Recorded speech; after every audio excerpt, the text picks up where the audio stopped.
Hey, listeners, you're listening to a brand new podcast episode from the Herschelle Saldanha show, which is known as It's All About People, where we learn and grow from people who are doing great in their career. In this podcast episode, we have an author who is going to launch their first book in this May, and it is about parenting. So, we welcome Bhawana Lele, ma'am, to this podcast. Hi, Herschelle. Hi, this is Bhavna, and nice to talk to you. Thank you. Yes, ma'am. Parenting is a new topic and not many people are aware of it. From a survey, it has been shown that amongst maybe four families, one among them are motivated and also terrified when it comes to parenting. So, what was your motivation in writing this book for parenting? Well, to begin with, this is my first book, though I always had it on my mind to write a book. And what best could it be where I have the experience as a parent as well as an educator, and thus having interacted a lot with many of these parents, I thought I would like to share my experience and then probably take these parents through what they could add into or they can get started with. Okay. And how exactly is your book helping the current parents right now? Or are there any key points for them that you have mentioned in your book? Okay, basically, if you would go to see this book, I have planned to write for the parents to be, and also it's a larger bracket, like, for the parents who have young adult children, covering up right from age 0 to 15, 16 years. And it would be based on my experiences of, what insights I had as a parent and as an educator, which would help the children to lead a confident and self-sufficient adulthood. I want to see our children develop holistically. Academics is not all. According to me, it's about lots to do with the social and communication skills, which is the need of the hour and always have been one of the key points to build up relationships. So for me, parenting is a process to provide and care and support children to make them confident, knowledgeable, enough to take care of themselves and the society. That's really great. And thank you very much, ma'am, that you're contributing something towards parenting. And most of the couples, when they get their firstborn baby, they are confused, and many of them tell that it is a new journey that they're going to start. And for that baby, so how parents can contribute good things in that child? Basically, as we said earlier, parenting is a process. You know, father and mother become parent only when they have the first child. So I always tell my parents, or even I told myself, you're as old as is your first child, you are the parent of the same age. So it's always new learning for them, and it's important for them to have insightful thoughts.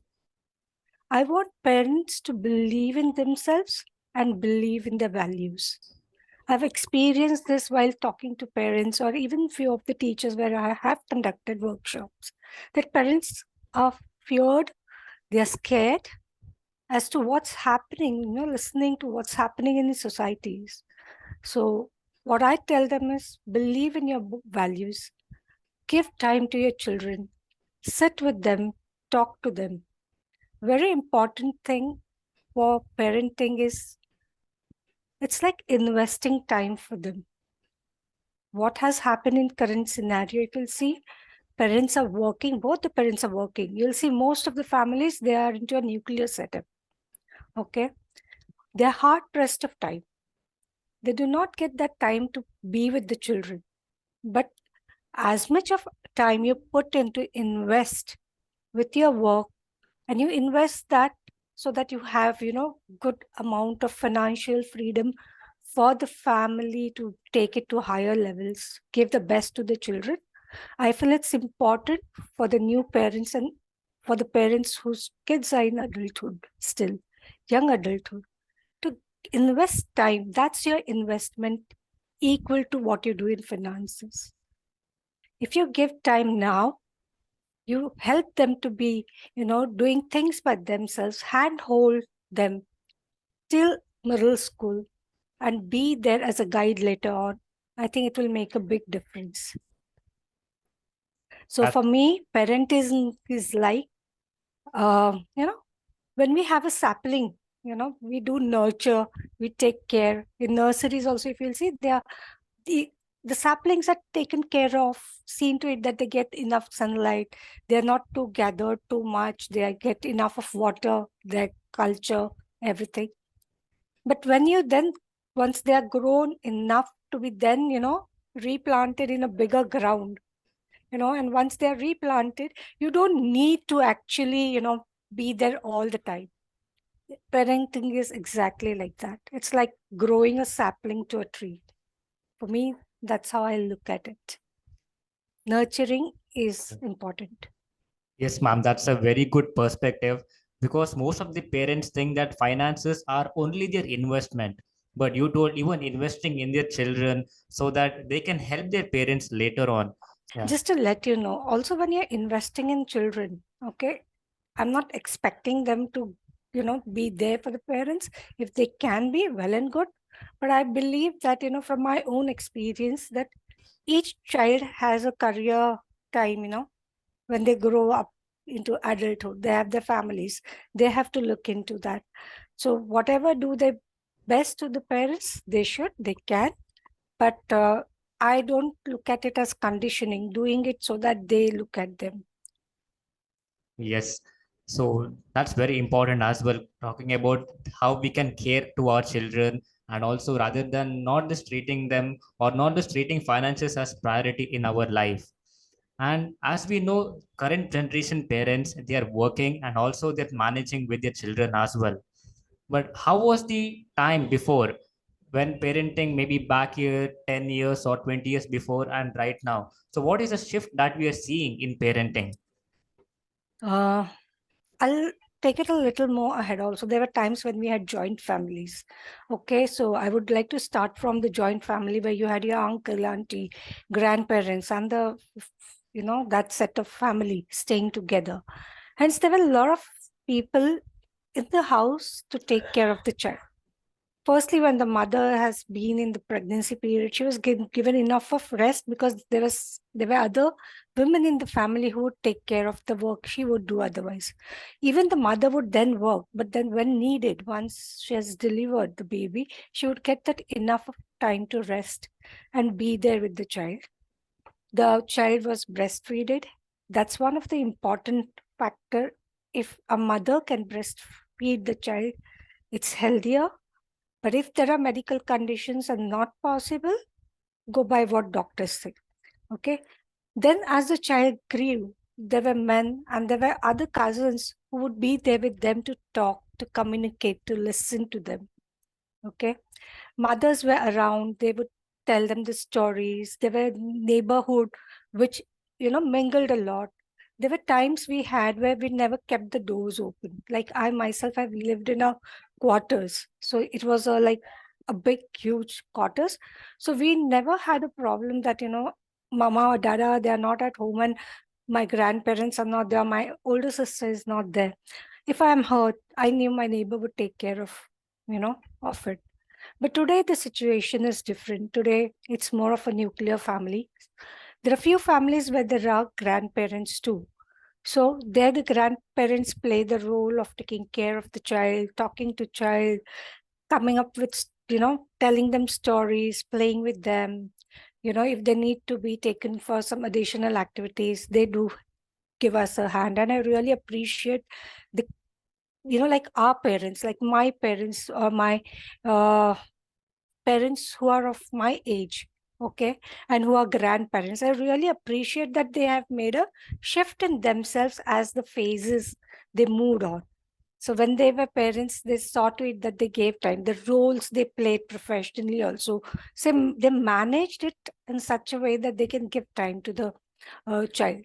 Like there are families where father is out of station and the mother is doing all. So the mother is taken up a job, she's working at as well as she's looking into the child's growth. But there is a lot of coordination and communication and roles been played and strategically adapted to. So what I would suggest the current set of parents or parents to be is to, once okay, usually nowadays they plan for a child, so they get enough of time to know how they're going to go further. But even if it's not been planned and it's unplanned baby, they have that 9 months period to plan for themselves as to what role they can play and how would they get into bringing up the child in the healthier way. Like it's today I've seen even my son, boys getting in the kitchen and helping the wives. Okay, so this is a shift they are adjusting into. That is what they need to continue with when they have a baby. Adapt to the new rules, talk about it, and very important as parents, there are two, three things I would like to say: that be on the same page as father, mother. Don't create confusion for the child. Okay. Secondly, listen to the child. When the child is grown up, started talking, going to school, listen to the child.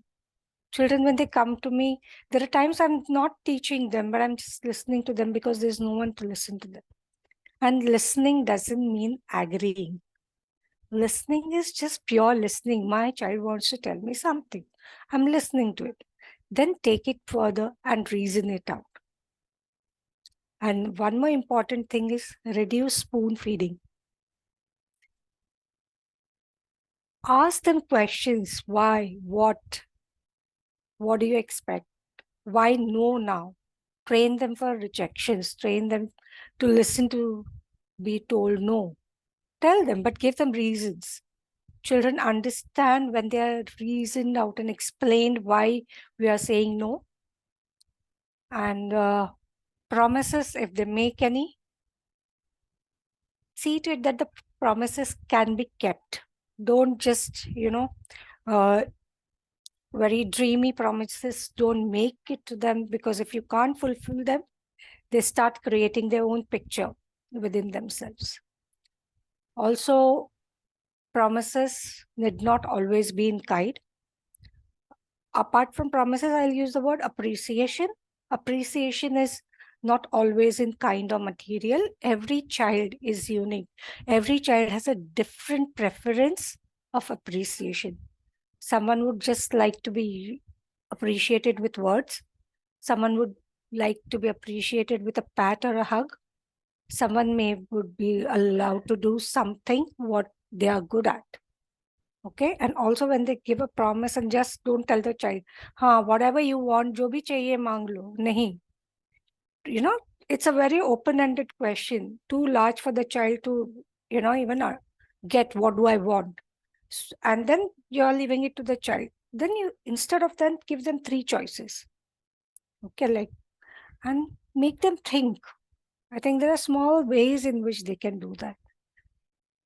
And as we said, for the new parents, yes, you need to plan. You need to create roles for yourself, and in every phase, try to, look into your roles and reshuffle them, because the priorities, demands made from each of the parents are different in each phase. Yes, ma'am. In parenting, appreciation is one of the important thing towards the child, because if you see parents, they compare their children with other neighbors' children or their friends' children, and what happens is that the child feels or loses self-esteem. Maybe the child is good at drawing, but he see in the society that engineering is the trend or being a doctor is a trend, and they force him to become a doctor where he's not living out his passion. So that is one Sure. important key thing.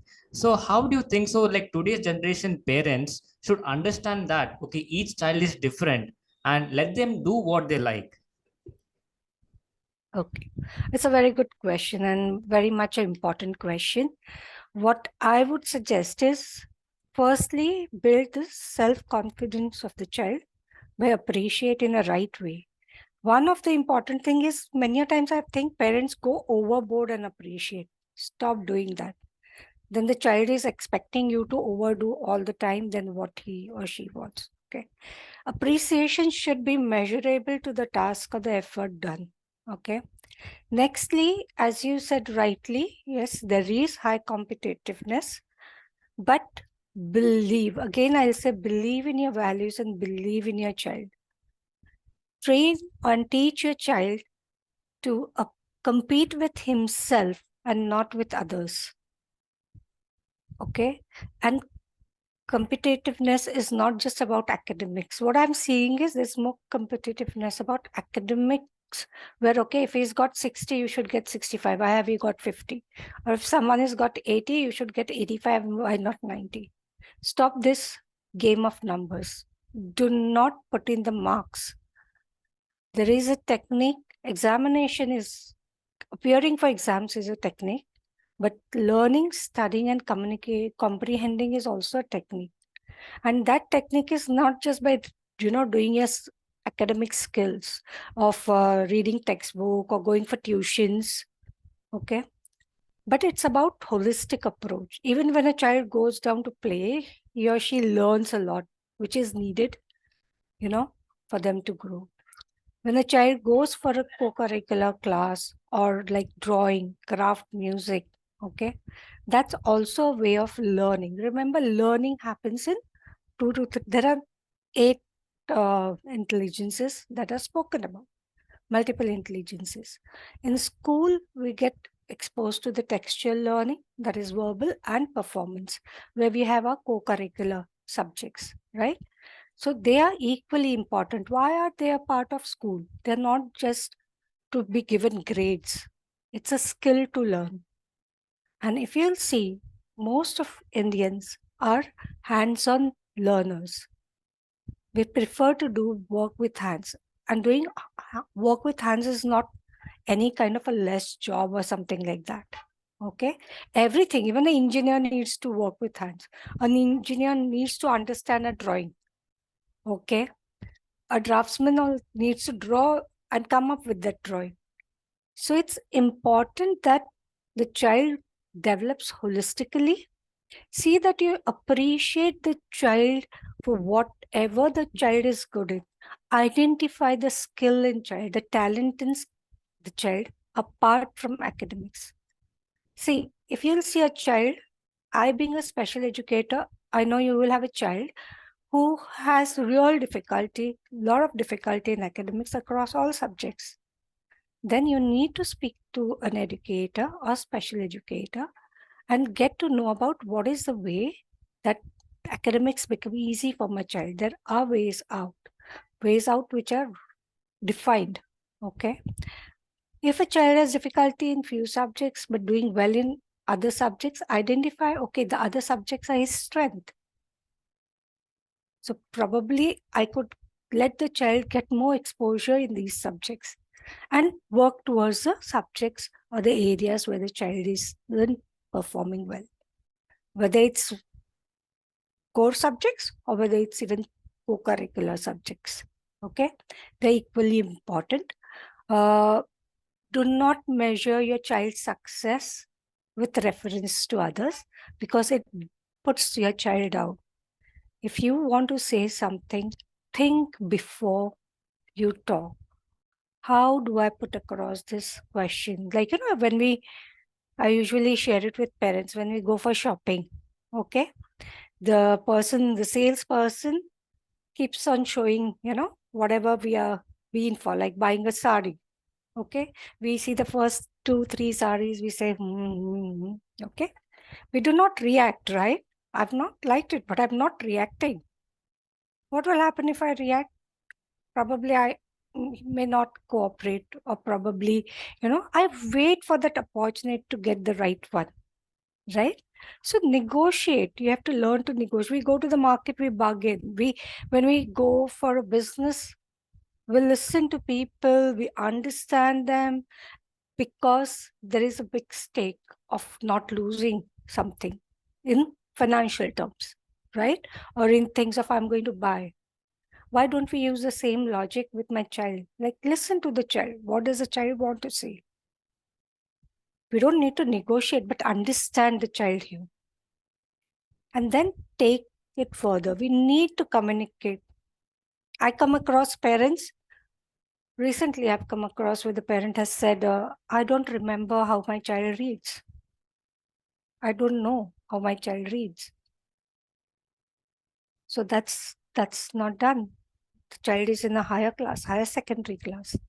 It's been years. So give that dedicated time for your child. Some time for your the studies, some time for social skills, play games.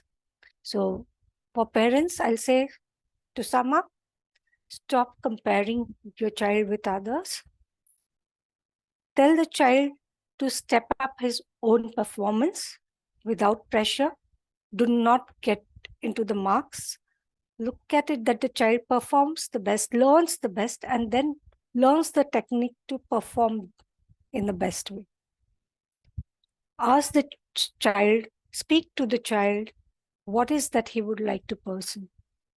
Then when we talk about career, it's not just academics, it's about the personality, it's about the interest the child has, what motivates. There are different areas of work. Like researchers, they would like to work alone, but there are management, MDs and senior executives, they work in a team. So it depends upon your personality, what suits you. So what are the areas, whether you like to, you want it to be more artistic kind of a work, or you want a very analytical and logical kind of work you like to do. So these very facets also you need to identify. They may sound as, you know, terms as such, but it is something that we do even in our day-to-day life. When I go to work, I like to be seated alone and do work. I want more creativity in my work. And then it's a set of your academic skills. So these academic skills are the basic skills or a skill at a given level where you're 13, 14 years, where you have started maturing and you have learned most of your skills. But which are the skills you're best at? You're more good at verbal, you're good at numerical, you're more technical, so more logical in thinking. Okay. And they can always take help of the career counselors. They can talk it out to people. They can ask the child if they know what is the school doing. Okay. And any feedback from the school, okay, should be taken in a positive way. Uh, Look at it as that you are also a team, you're a part of the team. When a school person or a HM or a teacher gives a feedback, look at it positively and work towards it. That will give a great support to the child. I hope that satisfies your question. Yeah, man, those are the important points that every parent needs to keep if they want to build in the self-esteem in their children. And we know most of the parents, they still compare. But these points, what you have told, if they implement it, I'm sure that children will have more self-esteem compared to that of previous generation. And also communication is a key thing while it comes to parenting. That's what you have mentioned. And while communication, if a child is not behaving in a certain way that their parents wants them to expect, so what we usually do is we scold them or we beat them or we try some other things such that to make the child not to do that things. So is it a good way that beating a child or maybe scolding him in the long term, is it a good thing or a bad thing? Yes. Just to go back a bit, as I said, parenting is a ongoing process. It's a live wire. Okay. You need to have insights. I had my own experiences. So when my son was quite young, very young, and say probably in first standard, and he would say something, and I would say, don't do that. So probably it happened 3, 4 times. And then I was like, if I said, don't do that, what is he going to do? Then I'm not giving him a complete solution.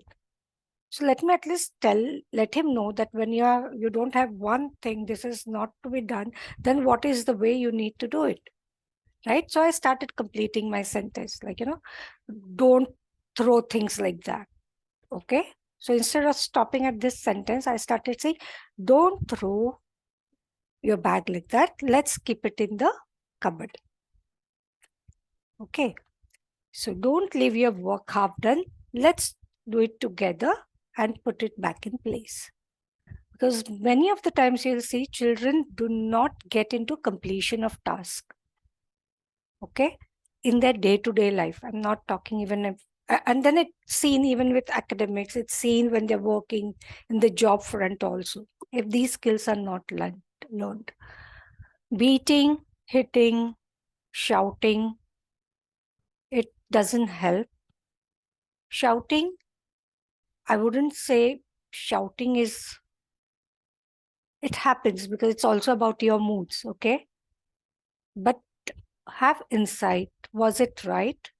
Did I do it? It may happen initially, but then learn from that. Did that help my child? So this is what I used to do at the end of the day. This was even taught to me by my fourth standard teacher. At the end of the day, you should think how the day was. How did you help you? How did it help others? And what are the changes that you need to bring about? See, when parenting is also about imitating, okay? The child learns from what the parent is doing. So, as a parent, you're modeling out a behavior which the child will learn. Similarly, me as a parent, probably I had experience where my parents would have been shouting at me or hitting at me. For me, that is the immediate recall. So it may occur once or twice, but think about it. After some age, children are not going to listen to the parents if they get into hitting and beating them. The only reason this action may come up is probably is because the parents are not listening to the child. Now, a behavior has happened, okay, but probably it was not corrected. Corrected in the senses, you speak to the child. Why not?